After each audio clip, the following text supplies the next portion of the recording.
course, it's windy and rainy, gloomy on one of my last long runs of this London Marathon build. It's a fitting end. All that I can do is say,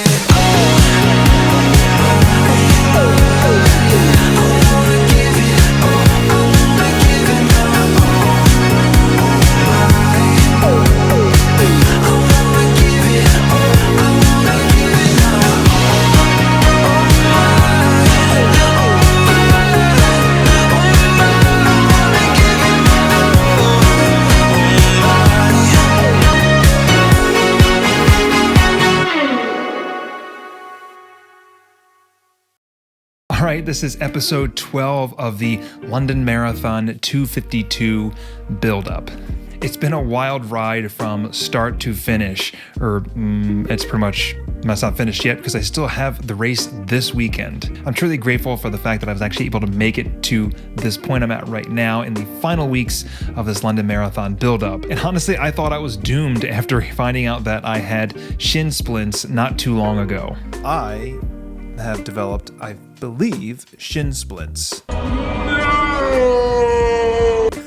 But here we are, the final weeks leading up to London Marathon, and to be honest, I feel pretty good. I mean, I may not necessarily be 100%, but the way that the last couple of weeks and months have been going, I feel like I'm actually at 100%, but let's just say, for the sake of this conversation, that I'm at 95%. Today, I wanted to talk about tapering and the final weeks leading up to race day, as well as how I'm feeling going into race day and how I feel about in general when it comes to this London build-up. Okay, so let's talk about the past couple of weeks and taper in general. In the final weeks leading up to any kind of marathon or race in general, there's typically around a 2 or 3 week time period where you start to back off your volume, not necessarily intensity, but your overall volume and weekly mileage drops significantly. I went from around 55 to 60 miles down to about 30 or so, and to this week I'm down to about 16 miles. So there's quite a big drop from a couple weeks ago and now. Runners most of the time have been training for several months leading up to race day and also leading up to taper,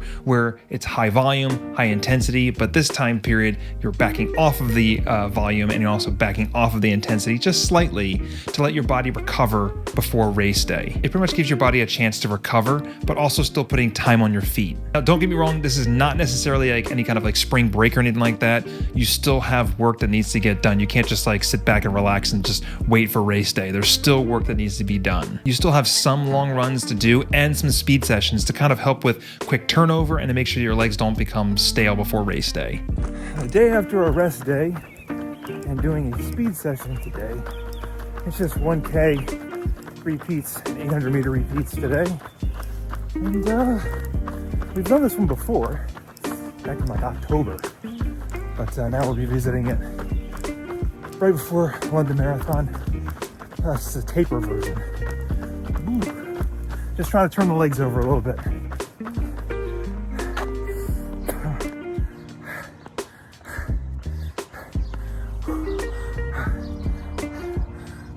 Honestly, this taper time period is a little weird for me because pretty much when I get done a specific run, whether it be 4, 5, 6, 7 miles during the taper week, I get done and I'm kind of just like, well, like, what's next? Like, what do I do now?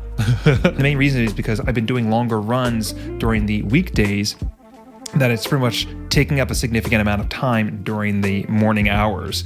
And now I'm getting done very early. And I'm like, all right, well, I'm not quite sure what to do right now. So I guess I'll just like stretch and eat and make some coffee, do all the things that normal people would be doing if they were not runners, I guess.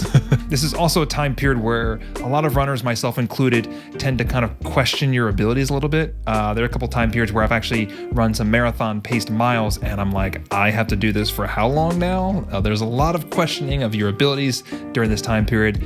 This is definitely a time to trust the process. And I say that over and over and over again, just in general, but it's one of those things where you really have to trust that your training and your fitness is going to carry you through leading up to race day. As runners, we have to learn to trust our training and trust the fact that our bodies will know what to do on race day, even with less mileage. Now, during this time period, it may seem tempting to actually add more miles in or go a little bit faster because you feel like you might be losing fitness during this taper time period. But the thing is that I feel like we should not be doing that whatsoever. We have to trust the fact that our bodies need to heal during this time period to get us ready for race day. So don't do that. Don't add in extra mileage. Don't add in extra speed or anything like that.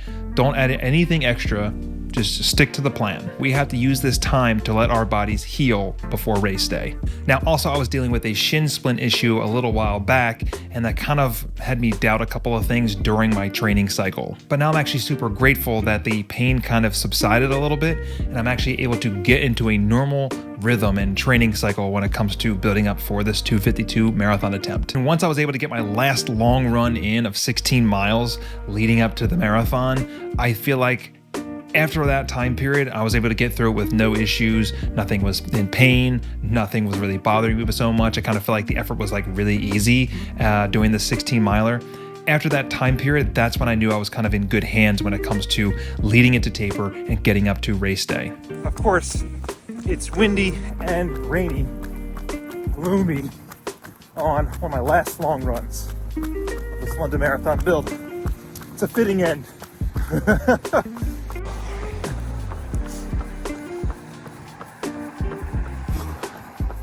This week and last week were pretty much based off of aerobic-based miles or recovery miles, with a couple of short speed sessions thrown in there. The focus was lower mileage and not going too crazy on any pacing whatsoever. But also during this taper time period, there's a couple things I'm actually focusing on a little bit more. Not necessarily the fact that I actually neglected them, it's just more of a matter of I'm putting more emphasis on them.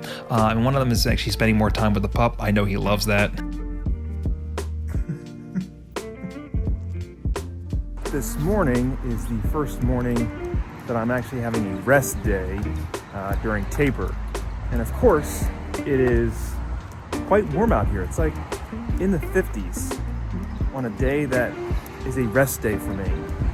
So that's fun.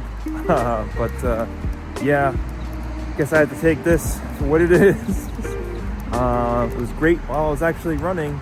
It's always either raining, windy, or cold.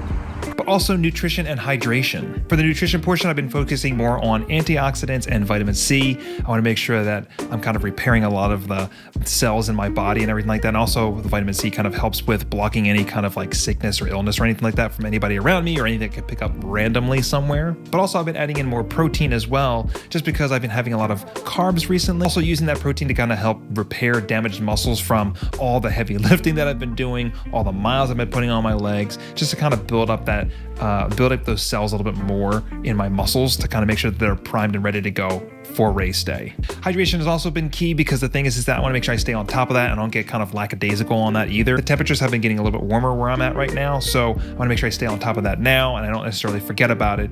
Just because it's cold outside doesn't mean we need to forget about hydration, but again, since it's actually getting warmer out, it's like springtime period, I want to make sure I stay on top of that, especially leading up to race day. But yeah, so pretty much the last couple of runs I've been doing has been like 5, 6, 7, 8 miles or so. Other than the longer runs on the weekends, I've been keeping it pretty much like low key when it comes to those miles, because I know that my overall volume is actually decreasing. One thing I've actually learned about marathon training is that it's not really linear. There's not going to be really a perfect training cycle for any runner. There's always going to be something that kind of like disrupts your flow a little bit. I've also learned that being able to adapt and pivot is very crucial to your marathon training. It pretty much paves the way for success when something actually goes awry or something kind of gets out of hand. And for me, that was dealing with my shin splint issue. We have to learn to adapt and pivot. And I'm a firm believer that sometimes our best races come from training cycles that are not perfect. Things happen during training, whether you're sick, you're injured, or you go on vacation, things happen. And being able to adapt and pivot is key when it comes to training. And also, we need to learn how to be more flexible with our scheduling. Last ride. 10 miles today, easy effort. Temperatures are warmer. It's a great day. I spoke with my coach the other day, and I'm feeling both nervous, which that's not necessarily too much of a surprise to me at all, but I'm feeling pretty confident that I'm actually able to get this 2:52 goal at the London Marathon. So when it comes to London Marathon and me being nervous about this, I know the course is mainly flat with a couple of rollers in there, so I'm not necessarily worried too much about the terrain of London Marathon. But there's two things that I'm actually nervous about, and I really have no reason to be nervous about them whatsoever. But I feel like as runners, most of the time we get nervous about these specific things. And the thing is that these are in no way in our control whatsoever. The first one is the weather, and the next one is it being overly crowded. But the thing is that neither one of those are in my control. I have to run my own race, and whatever the weather's going to be, it's going to be. And if there's a lot of people that are around me throughout the whole race, that's just how it's going to be. I said at the very beginning of this training cycle that I've never been more excited about a marathon buildup than this one. Honestly, it still holds true. I'm excited to go back to London because I've been there a couple of times. I'm excited to go back there. I'm excited to run the streets of London, and I'm really excited about chasing this 2:52 goal at the London Marathon. The important thing for me this go around though is honestly just to have fun. I know it can be a serious task when it comes to goals, but the thing is that the marathon is just the icing on the cake. We put all the hard work in leading up to race day just to celebrate the race and the ability to run a marathon. And throughout this training cycle, we spend so much time focusing on hitting certain paces and getting certain key workouts in and getting that long run in that sometimes we tend to forget the reason why we're doing this in the first place. And I'm putting goals and everything, I'm putting that out of the equation. And the most important thing, again, is to have fun. So for me, when it comes to London Marathon 2:52, sure, that's my goal time, but the top priority is to have fun. So with that being said, there's only one thing left to do. Let's do the damn thing. Let's get after it. I'll see you in London.